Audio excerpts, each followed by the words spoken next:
नमस्कार. आयच्या या खाशेल्या कार्यावळीत तुमकां सगळ्यांक येवकार. आमच्यात एक प्रथाच सुरू जाल्या की दर वर्सा जेन्ना एक तर वर्स सोंपता तेन्ना किंवा वर्साची सुरवात जाता तेन्ना आमचे बरोबर आमच्या स्टुडिओ भितर देशांतले नामनेचे पत्रकार, गोंयकार आनी जांकां फाटली 3 दशकां भारताचें राजकारण ह्या सगळ्या गजालींचो अनुभव आसा ते राजदीप सरदेसाय सर. आमी दर वर्साक ही कार्यावळ करतात. ह्याही वर्साक ही कार्यावळ घेवन येता आनी there is no I think better occasion. पयलो दीस नवे वर्साचो आनी त्या दिसाक आमी 2024 कितें कशें पळोवपाचें आनी कितें जातलें ह्या सगळ्या गजालीचेर आमी आज चर्चा करतात. Sir, welcomes to the studio. I think every year when we use to do this programme we use to talk about some kind of abstract things, what can happen, what cannot happen. I think this year, I think the agenda is quite set. 2024, the election year. As a journalist, how are you looking at, on this first day of this new year, how are you looking at 2024? First of all, Pramod, तुम्हाला आणि all the viewers of Prudent, माझा नमस्कार, Happy New Year. You are right, this is a big election year. You have got a general election coming up in 3 or 4 months. You have got an important election in Maharashtra, important election likely in Jammu and Kashmir, Haryana, Jharkhand. Not just in India, there is a presidential election in United States also. But all eyes will be on our general election because this is the largest democracy in the world. So, कौन जीतेगा 2024? या कितने seats आएगी BJP को 2024? has become the question. It is not so much who will win the election, but by what margin will the BJP win. I think that has become suddenly the focus of this election. But so that means you also safely assume that it is about, 2024 is a done deal. Is that what you are saying? You know, Pramod, one doesn't like to use words like done deal. 2024 we know who is going to win the election in advance. But I find it almost impossible to see any other scenario but the BJP being the single largest party or a majority party. I don't see any scenario at the moment where India Alliance will have more seats than the NDA Alliance. And once that happens, you would expect that Mr. Modi, Narendra Bhai as the Prime Minister of the country will get a hat-trick. So, I find it very difficult, Pramod, to see any other scenario emerging at the moment other than a BJP-led victory. It is only a question whether they cross 300, 350, 250, 270. These are the only scenarios I see at the moment before the voter. So when we talk about Modi versus who, do you think it has now largely become an academic question and with no actual real political relevance? See, Pramod, this question of Modi versus who, we are not a presidential system. You see, in United States, you can say Biden versus Trump. India is meant to be 543 Lok Sabha constituencies, but it has been converted in recent times into a leadership contest, where even in 2019, BJP asked this question, हमारे पास मोदी है, तुम्हारे पास कौन है? Modi versus who? And I think you will see that playing out again in 2024, not as an abstract question, but as a politically loaded surcharge question, because the opposition has to decide, do you want to fight the BJP and Narendra Modi on the question of leadership, or do you want to fight them on issues? What is the issue? If you can't fight leadership, suppose the India Alliance decides we are not putting up any prime ministerial candidate, then you will have to tell me what is the issue that you want to take on Mr. Modi. At the moment, India Alliance does not have a leader, and they still don't have a clear narrative. That is the problem, which is why the BJP has this big advantage.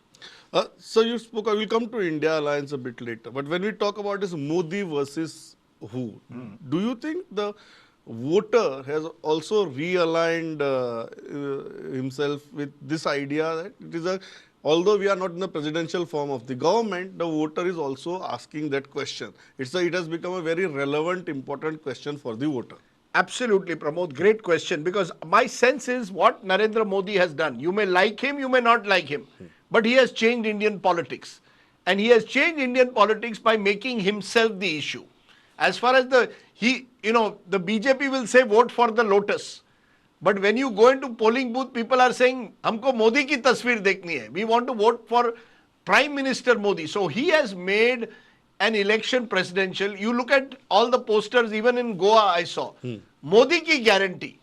It is not Modi Sarkar ki guarantee. It is not BJP ki guarantee. He is saying Modi ki guarantee. So effectively making himself the issue, making it a personality contest, making it a leadership contest. And I don't think it has happened to this extent in Indian politics. You could argue in 1970s, Indira Gandhi was also in many ways the focus of election politics. You could argue in 1950s it was Pandit Jawaharlal Nehru. But Pandit ji, Indira Gandhi and now Narendra Modi. I see these three politicians having played by a playbook where they are saying, forget about my party, vote for the individual. Vote for me as Prime Minister of the country. Who are the other 542 MPs? We will decide afterwards. Focus on me. Yeah. So on that question, it all comes down to the election management. So you are saying BJP has a leader, BJP has a message, BJP has election machinery. And again, when we talk about this North versus South divide, do you think that's actually again a relevant question statistically when we look at the larger Lok Sabha picture? No, I don't think North versus South is statistically relevant as much as it is going to be relevant going ahead, looking at how do you manage a large subcontinent size country. I'll tell you why. There are about 130 odd seats south of the Vindhyas. The BJP won around 29 out of them. 25 of them came from Karnataka and 4 came from Telangana. The bulk of the BJP's 303 seats came from North and Western India. Almost 240 of the seats of the BJP come from Northern and Western India. So the BJP is a party dominant in North and Western India. And today, statistically, I only need, once I've got 240 seats from just 2 parts of the country, I am close to the magic mark of 272. So I don't, in that sense, statistically need the South. But, and I think this is the important question, at some stage, if you are truly a pan-Indian party, you also have to represent the interests of the South. And we are seeing in the last few years growing friction between states in the South that are opposition ruled and the BJP government at center. Look at the battle in Kerala between the Kerala government and between the Kerala governor and the Chief Minister Pinarayi Vijayan there. We are seeing in Karnataka, the Siddaramaiah government from time to time seems to be finding itself in the crosshairs of the central government. So I think from the Tamil Nadu government also on issues like the NEET exam, who will control the NEET exam? Will Delhi control it? Or should it be done, should every state have its own exam? So there are issues, I think, which will widen this North versus South divide. When Udaynidhi Stalin takes on Sanatan Dharma, now he is doing it for his own Dravidian politics. But he is part of a wider India alliance. And then you see the sort of divisions and the certain differences. Discord. The discord, exactly. The discord that emerges. So North versus South, I think, is much more than statistics. It is the psychological impact it is having on the politics of the country, where the South, I think, feels increasingly distant from what is happening in Delhi. And that should worry us. Also, sir, because we are talking about South versus North, whether the India alliance can get its act together. Because simply because when we talk about the discord, there is a lot of discord within the so-called alliance partners of this group. Do you think there is any possibility of that alliance becoming cordial? You know, Pramod, I saw this alliance come first. I went to Patna, where their first meeting was in June. Nitish Kumar was the host. Then they had a meeting in Bangalore in July. Then end of August, early September, they had a meeting in Mumbai. And now they had one meeting in December in Delhi. They are having meetings, chai pe charcha.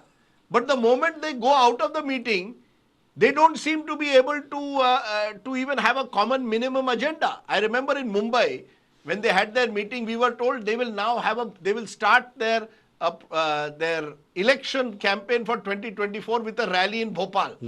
That's what we were told in Mumbai. Within 1 week, we were told Kamal Nath has said, I don't want any India Alliance rally. This is a fight between Congress and BJP in Madhya Pradesh.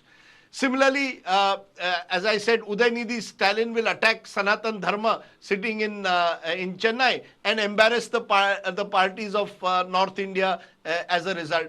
Arvind Kejriwal will say, yes, I want seat sharing with the Congress when he's sitting in the hotel room. But in the Punjab Aam Aadmi Party and Punjab Congress are at war with each other. Now Mamata Banerjee is saying, in Bengal we don't have any alliance. Now, my problem with this India alliance is they have had 6 months to get their act together. The only thing they have got their act together, Pramod, is the name. The name is an interesting name because at least it resonates with people, India Alliance. What it stands for is another matter. But at least the name they have got right. But beyond the name, whether it is seat sharing, whether it is a common minimum agenda, whether it is who is going to, lead this alliance forward, none of that is on the table, which is why there is so much of confusion. So you've got the BJP very clear with both its message, its machinery, and with Mr. Modi, the 3 M's as I called it. You can add 4 and 5 M's. Some people will say is media and money. Whatever it is, they have got their act together there. The other side has still not got its act together, and I'm afraid, Pramod, time is running out. So, do you think Congress is largely responsible for this disintegration of opposition space? Because right now, who is the principal opposition party in this country? Absolutely right, Pramod, and I think you have hit the nail on the head because the Congress is the elephant in the room. Until Congress gets its act together, this alliance cannot take on the BJP. I always cite one number.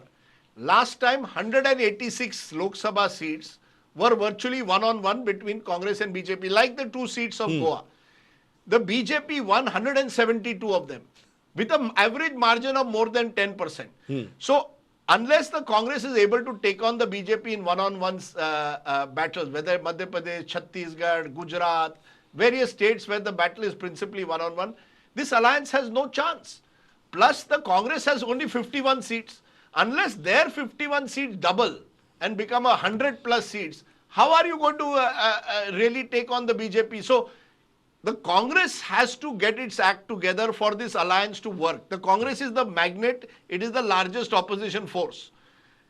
Without the Congress recovering, there is no way that this opposition alliance can offer the BJP a fight. The days of a third front, I think, are gone in Indian politics. In the VP Singh era, in Devagowda's time, Inder Gujral, you could have a third front supported from the outside. Now people want stability. You're saying it is BJP versus all the fronts right now. Yes. You see, I think what has happened, BJP is setting the agenda and everybody else is having to respond to it. And I think the big change, Pramod, has taken place between 1990 and 2014. India had mainly coalition or minority governments. Since 2014, BJP has had 2 successive majority in Lok Sabha. So I think Indians are looking for stability. And Mr. Modi, again, like him or not, has been able to convey the message, I provide you strong, stable leadership. What do you have? So unless the opposition is able to counter this, Mr. Modi will go to the election like he did in an India Today interview a few days ago. Mazboot Sarkar versus Mili Juli Sarkar. What do you want? So the opposition has the messaging is very clear. Yes. So secondly, when we talk about the Ram Mandir inauguration and all these opposition parties trying to put up a brave front, projecting themselves as some mascots of soft Hindutva, do you think they have got this syllabus wrong? Whether can this typical soft Hindutva narrative fight with BJP's Hindutva? No, it cannot. And we have already seen it in Madhya Pradesh, where Kamal Nath said, "Main Hanuman Bhakt hu," or in Chhattisgarh, where Bhupesh Baghel said, I will trace the route of Ram and we will have a Ram Yatra. It doesn't work. You see, you cannot, the patent is with the BJP. And the BJP wants you to play on their wicket.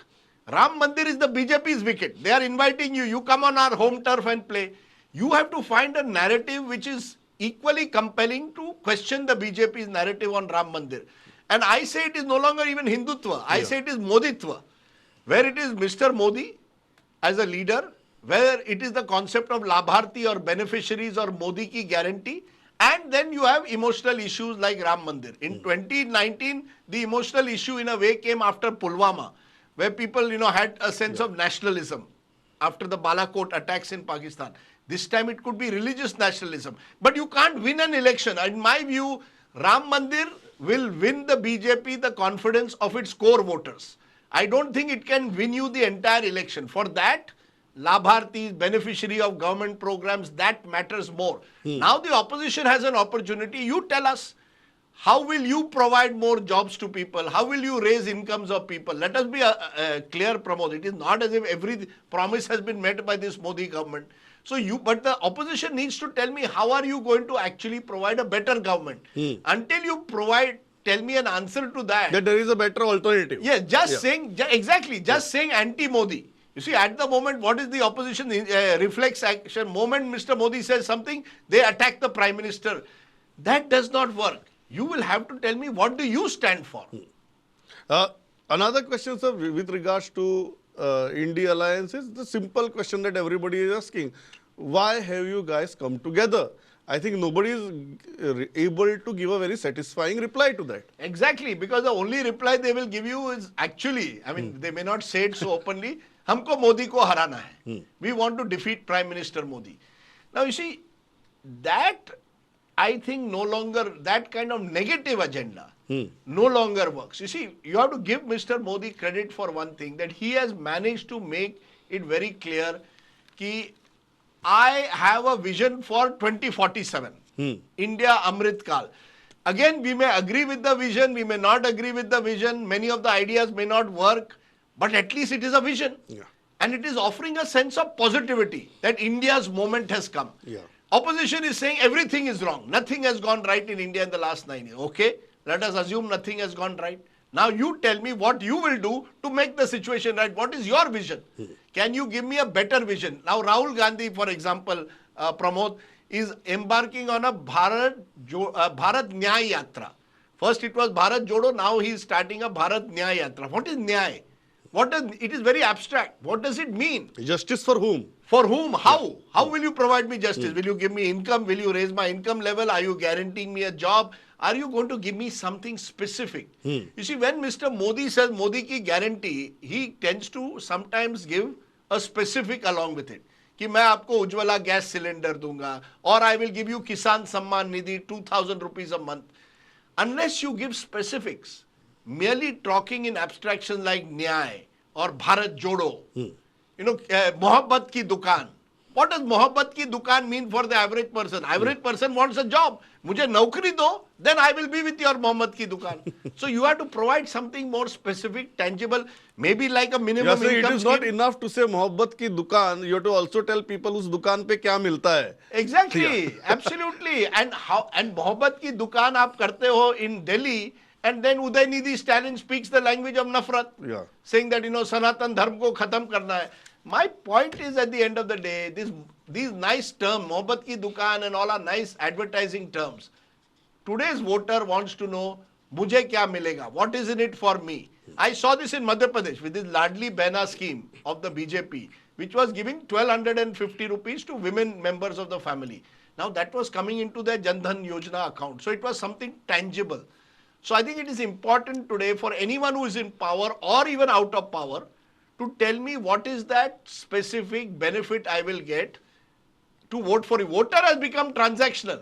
He is saying, mujhe batao, mere pocket mein kya aayega? Mujhe kya milega if I vote for you? So now that we have reached to that very critical point of voter, let me ask you this. How has this voter changed from, say, 2004 to 2024?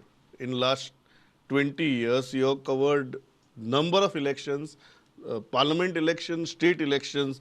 What are 2-3 big factors and the changes that you see in the psyche of the voter? One or two things I will say. Number one, I think we are seeing the emergence of what I call a political Hindu. This political Hindu, as I said, is identifying himself with issues like Ram Mandir, and that constituency has grown. There is no doubt in my mind, who feels a strong sense of pride, not just in religion, but in culture, as he calls it, in our Bharatiyata. Cultural nationalism. Cultural nationalism. So it's not just religious nationalism, but a sense of cultural nationalism. That forget about India, this is now the time for Bharat. And they are taking on the old elite, the sort of Nehruvian elite, which they are saying ran the country, but did not give us enough of a chance to also participate in the governance agenda. So there is the rise of the political Hindu. Then I am seeing a voter who is becoming more and more transactional, who is saying, I want certain specific benefits out of this government which will directly come into my pocket, which will increase my income. Now you call it freebie politics, revdi politics, but there is a voter out there who may vote in one election for Congress, may vote next election for BJP, will vote for whoever he or she thinks will benefit them directly. And number three, I think there is an emergence of a voter who, above all else, is looking for stability. You see, that is the big difference I see between now and 1990s and 2004. Now you want to, and this is where, as I said, Mr. Modi has made a difference, that people feel we don't want to know every month, will this government last 6 months or not? You see, that question used to be asked in the UPA. Or an alliance partner holding the entire government hostage. That's right. Yeah. And, exactly. And Mr. Modi has understood that. So you'll see his slogan, Majboot Sarkar versus Majboor Sarkar. Modi versus who. All of this is designed because there is a recognition that the new voter is aspirational. He has hopes, dreams, but he wants those dreams and he feels that, or she feels the dreams and hopes will be realized if there is a stable government in Delhi, if there is a leader they can trust. You see, this word trust is very important. Yeah. This Vishwas word. I think Mr. Modi, again, like him or not, has been able to build a trust with the average voter in his leadership. In his leadership. सो आता महाराष्ट्राकडे जाऊया. आता महाराष्ट्र मला तुम्हीच समजावून सांगा. निवडणुका होणार आहेत, म्हणजे कोण कुणाकडे भांडतोय हे मतदारांनी कसं ठरवायचं? प्रमोद, मी अगोदर एक गोष्ट सांगेन. मी जेव्हा पत्रकारित आलो 1988 मध्ये, 1988, तेव्हा एक जुन्या पत्रकारांनी मला सांगितलं, जर तुला राजकारणावर फोकस करायचंय, पॉलिटिक्सवर फोकस करायचं, महाराष्ट्रामध्ये राहू नको. मी म्हणालो का? ते म्हणाले, नाही, महाराष्ट्रामध्ये काय होत नाही. इथे स्थिर सरकार असते, स्टेबल सरकार असते, फक्त काँग्रेस असते, दुसरी कुठली मोठी पार्टी पण नाहीये. आता बघा, इन द लास्ट 5 years, गेल्या 5 वर्षात सर्वात जास्त जे मला वाटतं राजकारण झालं ते महाराष्ट्रात झालंय. 3 मुख्यमंत्री झाले, देवेंद्र फडणवीस, उद्धव ठाकरे आणि आता एकनाथ शिंदे. NCP तुटली, शिवसेना तुटली. कुठे ना कुठे असं वाटतंय की महाराष्ट्राच्या एक अस्थिरता आली आहे आणि त्या कारणामुळे हे जे इलेक्शन येणारे हे अत्यंत महत्वाचे आहेत. कारण की महाराष्ट्राच्या राजकारणात कुठल्या दिशेत महाराष्ट्र जाणार आहे, स्थिर सरकार देणार का, ही जी मी जो नवीन वोटर आहे ज्याला स्टेबिलिटी पाहिजे, त्याला एक स्थिर सरकार पाहिजे का, की तिथे पण तशीच कोलिशन गव्हर्नमेंट होणार, कुठल्या पण आणि शिवसेनेत जी फूट झाली आहे त्याच्यानंतर खरी शिवसेना कोणाची, उद्धव ठाकरेंची की एकनाथ शिंदेची, खरी NCP कोणाची, शरद पवारांची की अजित पवारांची, हे जे प्रश्न आहेत, ह्या कारणामुळे मला वाटतं महाराष्ट्राचं जे इलेक्शन अत्यंत महत्वाचं आहे. आणि मी अजूनही म्हणेन, इंटरेस्टिंग असं आहे, जो वोटर कदाचित लोकसभेच्या निवडणुकात BJP किंवा BJP लेड फ्रंटला वोट, NDAला वोट देणार, कदाचित तो आपल्या राज्याच्या इलेक्शनसाठी दुसऱ्या पक्षाला पण देऊ शकतो. म्हणजे लीडरशिप जर असेल, त्यांना मोदी पाहिजे दिल्लीत, पण कदाचित त्यांना दुसरा कुठला लीडर महाराष्ट्रात पाहिजे, मग तो उद्धव ठाकरे असू शकतील की शरद पवार, ही वेगळी गोष्ट. पण ते एक आहे मला वाटतं त्या वोटरच्या मनात. दुसऱ्या बाजूला मला वाटतं महाराष्ट्र महत्त्वाचं झालंय, कारण की महाराष्ट्रामध्ये कुठे ह्या अस्थिरतेमुळे महाराष्ट्र देशाचं नंबर 1 राज्य आहे तशी स्थिती आता दिसत नाही. एका काळी म्हणजे आपल्याला वाटायचं, म्हणजे कुठला पण मोठा प्रोजेक्ट आला, लोक महाराष्ट्राकडे अगोदर बघायचे की आम्ही जाऊन महाराष्ट्रात इन्व्हेस्ट करू. आता तीच लोक गुजरातला जातात, तामिळनाडूमध्ये जातात. तर महाराष्ट्राला ही म्हणजे एक मोठा चॅलेंज आहे. आणि हेच तुम्ही जे सांगितलं ते अत्यंत महत्त्वाचं. The moment there is instability, all these questions start cropping up. Yes. Yeah. And you see what has happened there is no ideology. The same person, I have met people who are once with NCP in my own Kulaba constituency. Rahul Narvekar started off in Shiv Sena, went to NCP, is today in BJP. Now, you see, there are many Rahul Narvekars now in Maharashtra. So, as a result, Maharashtra's politics, there is no clear dividing line anymore, which used to be there. Now, it is free for all. You can be in any party. In fact, I had one person on my mobile number, his name was so-and-so Congress. Now, when I rang him up, he said, I have left Congress, I am now joining BJP. So, you see, that's why even BJP in Maharashtra is facing challenges, because it was emerging undoubtedly as the #1 party of Maharashtra. But because they have made these compromises, we will have to see how much that affects the BJP voter. Yes. इथल्याचे तामतामचो वेळ सोंपला. Sir said a nice thing about saving the number with the name of the person and the party. I think most of us journalists do that, and I think that's a good habit. It's a very glaring reminder of where we were and where we have reached, because in Goa also, when sir we look at our phone directory, it is most of the time reminds us की कोण कुठे होता, कुठे पोचला आणि कुठे जाणार याची कसलीही शाश्वती कशी नाही ते. नाही पण प्रमोद असं आहे, गोव्यात ही सुरुवात झाली. हो, महाराष्ट्राने ते टेकअप केले. जे गोवा महाराष्ट्राने ते वेगळ्या उंचीवर नेऊन ठेवलं. अगदी जे गोव्यात होत होतं, गोव्यात म्हणजे मला वाटतं गेल्या 25 वर्षापासून हे होत आहे. 30 वर्ष झाली आता. 90च्या दशकेत हे सुरू झालं, ते आता महाराष्ट्रात सुरू झालंय. कोणाला कुठल्या पार्टीमध्ये कधी पण जाऊ शकतात, डिफेक्शन कधी करू शकतात. अगोदर असं वाटायचं महाराष्ट्र मोठं राज्य आहे म्हणून तिथे तेवढे डिफेक्शन होणार नाही, गोव्यात लहान राज्य आहे म्हणून डिफेक्शन होतात. पण आता जे गोव्यात होत आहे ते मला वाटतं महाराष्ट्र होतोय आणि इतर राज्यात पण तेच होत आहे. किती महाराष्ट्राने ते जरा एका वेगळ्याच आता उंचीवर म्हणायचं की खोलात नेऊन टाकलंय म्हणायचं मला माहित नाही. But they have taken it to a different level. Whether it is high और low, let the voters decide. Sir, will do more such programmes with you as run up to the 2024 election. But you are on a holiday year.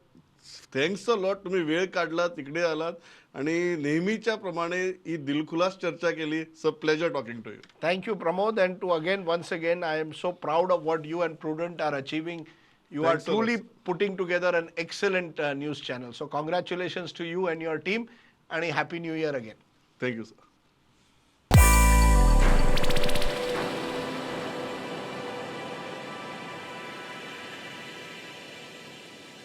आज गोंयांत डिझेलाच्या धुंवराक लागून कितलेशेच प्रदूषण वाडलां. हवेन वाडलेल्या कार्बनाक लागून लोकांक श्वास घेवपाक त्रास जाता. अरे डिस्टर्ब करू नाका रे, राम असो. जशे व्हडल्या व्हडल्या शहरांनी प्रदूषणाचो लेवल वाडला तशी दुयेंसांय वाडल्या. अशीच परिस्थिती आमच्या गोंयांतूय येतली काय असो सगळ्यांक भंय पडला. अरे बस येता. अरे बस येतली जाल्यार गोंग गोंग गोंग गोंग करून आवाज करतली, पेरे पेरे पेरे पेरे करून हॉर्न मारतली. कळ्ळें मरे? हे कितें रे? आवाज जातो ना, हुंगरय ना. कसलो चमत्कार?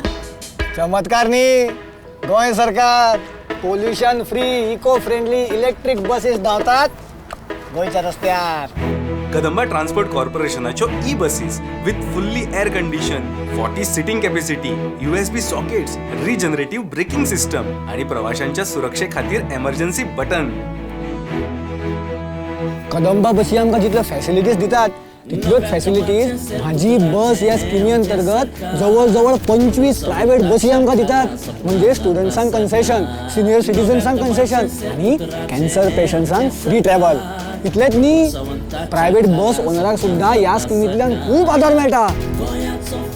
आ करून कितें पळयता, आतां उलय. आता किती उलो?